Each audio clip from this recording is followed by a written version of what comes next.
దేవుని యొక్క అతి శ్రేష్టమైన నామమునకు మహిమ కలుగునుగాక. ఈ ఉదయకాలము మీకందరికీ వందనాలు తెలియచేస్తున్నాను. ఈ దినము మిమ్ములను బలపరచు దేవుని మాట. అల్పులు కాకుండా వారిని నేను ఘనులుగా చేసెదను. ఇర్మియా గ్రంథము 30వ అధ్యాయము 19వ వచనం.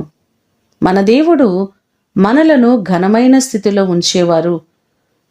మనకేది తక్కువ కాకుండా ఎప్పటికప్పుడు దేవుడు మనకు సమృద్ధిని అనుగ్రహించేవారు. ఒక వ్యక్తిని ఉన్నతమైన స్థాయిలో ఉంచగలిగిన దేవుడు ఆయనే. నీకున్నటువంటి ప్రతి పరిస్థితులలో దేవుడు మిమ్ములను హెచ్చించడానికి ఆయన సిద్ధముగా ఉన్నారు.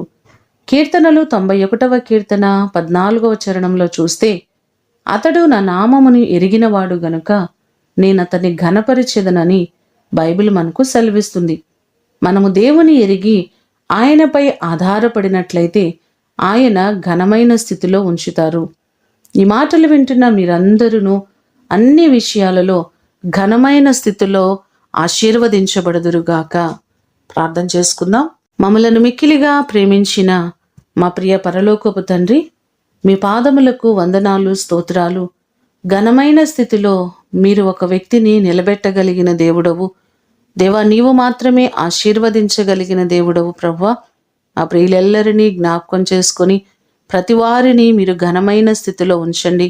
వారి ఉద్యోగములలో, వారి వ్యాపారములలో, వారి ప్రతి పనులలో వారికి ఘనమైన స్థితిని, ఆశీర్వాదకరమైన జీవితాలను ప్రతి వారికి మీరు అనుగ్రహించండి.